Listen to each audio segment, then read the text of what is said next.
loin derrière nous, il y a le temps où les bêtes parlaient. La tortue, un jour, dit au daim, je voudrais bien visiter le ciel. Et le daim répondit, je le voudrais au moins autant que toi. Ils étaient dans la prairie et regardaient en l'air. La tortue s'était dressée et appuyait ses pattes de devant sur un caillou. C'était le seul moyen. Autrement, sa carapace l'aurait empêché de tourner la tête. Au-dessus d'eux, il y avait un grand nombre d'étoiles. Ils les contemplaient en silence, ils auraient voulu les voir de plus près. Mais ils savaient qu'à moins d'une très grande chance, c'était impossible.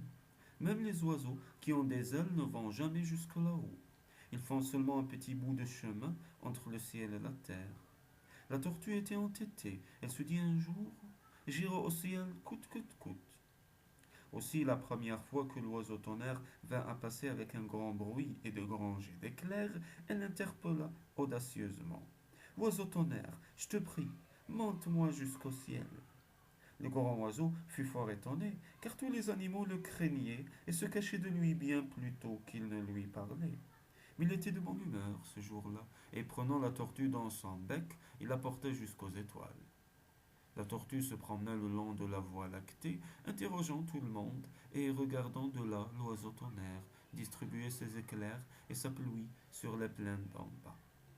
Elle s'amusait beaucoup, et quand, ayant fini son ouvrage, il revint la chercher, elle n'était pas du tout disposée à redescendre. Encore un petit moment, supplia-t-elle. Pas du tout, criait l'oiseau. Je n'aurais jamais dû consentir à te porter là-haut. Je ne suis pas prêt de recommencer, ne l'oublie pas. Moi qui croyais que tu y porterais le daim à son tour, il a si grande envie de voir le ciel. Je ne le ferai certainement pas, gronda l'oiseau tonnerre. Et il laissa rudement tomber la pauvre tortue sur la colline.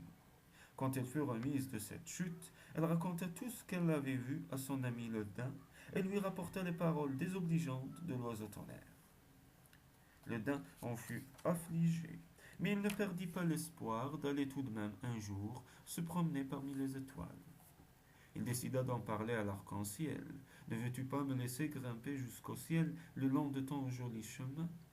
L'arc-en-ciel réfléchit, puis dit, en ce moment je ne suis pas assez solide, je ne fais qu'apparaître entre deux nuages, car les pluies d'été durent peu. Mais viens me trouver en hiver, je me repose longtemps dans les montagnes, et je ne te porterai jusqu'au ciel. Tout l'hiver, le daim erra au pied des montagnes. Il fouillait ses compagnons et ne songeait qu'à son voyage. Mais l'arc-en-ciel ne vint pas. Au début du printemps, il le rencontra sur le bord de la Saskatchewan. Je t'ai attendu dans la montagne, lui reprocha-t-il. Pourquoi n'es-tu pas venu?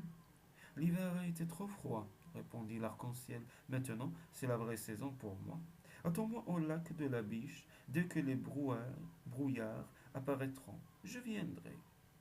Le daim s'en alla vers le lac de la Biche. Tous les animaux qu'il rencontrait lui disaient mais que fais-tu là? N'oublie pas que c'est bientôt le grand conseil de printemps et que nous devons tous nous y rendre. J'y serai, dit le daim, si celui que j'attends ne vient pas. Le jour même du grand conseil, l'arc-en-ciel arriva. Grimpe vite sur mon dos et cours jusqu'au ciel. Le daim bondit légèrement sur le joli chemin. Une poussière irisée flottait autour de lui, comme si beaucoup de papillons avaient secoué leurs ailes. Il traversa d'abord une forêt, puis une montagne, puis il fut dans l'air bleu, puis au-dessus des nuages, et enfin dans la prairie des étoiles.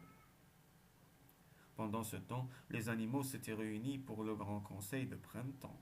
Je ne vois pas le daim, dit l'ours, qui présidait. Qu'on aille le chercher. Le loup chercha dans la forêt, le faucon chercha dans les airs, la loutre chercha le long de la rive, et personne ne trouva le daim. À la fin, la tortue arriva au conseil. Elle était en retard, car elle marche très lentement. Qui cherchez-vous donc? Dit-elle. Le daim, répondit-on. Je l'ai vu qui trottait le long de l'arc-en-ciel et qui montait au ciel. Aussitôt, tous les animaux regardèrent en l'air. L'aigle, qui à la vue perçante, déclara qu'il voyait très bien le daim jouant avec des comètes. Il a l'air de bien s'amuser, dit-il. Pourquoi n'irions-nous pas nous aussi? Ils s'enfuirent donc tous sur les bords du lac de la Biche. Arc-en-ciel, laisse-nous monter le long de ton joli chemin pour rejoindre le daim et jouer comme lui avec les étoiles. C'est que, dit l'arc-en-ciel en hésitant, je ne sais pas si je serai assez solide pour vous porter tous. Essayons, dirent-ils, que les plus petits passent les premiers. La sauterelle ouvrit la marche, puis le moineau, puis le rat, puis Shingebi, le canard, puis Ahmik, le castor, puis le loup, puis le chevreuil, puis l'ours. Et comme tout se passait sans encombre, ils vinrent tous, et sautillant, bondissant, trottinant, tous les animaux furent bientôt au ciel. Pendant qu'ils s'amusaient au milieu des étoiles, soudain, l'arc-en-ciel poussa un cri d'alarme. Le brouillard se lève, des jauges commencent à fondre, revenez, revenez vite. Tous les animaux se pressèrent en désordre et redescendirent vers la terre.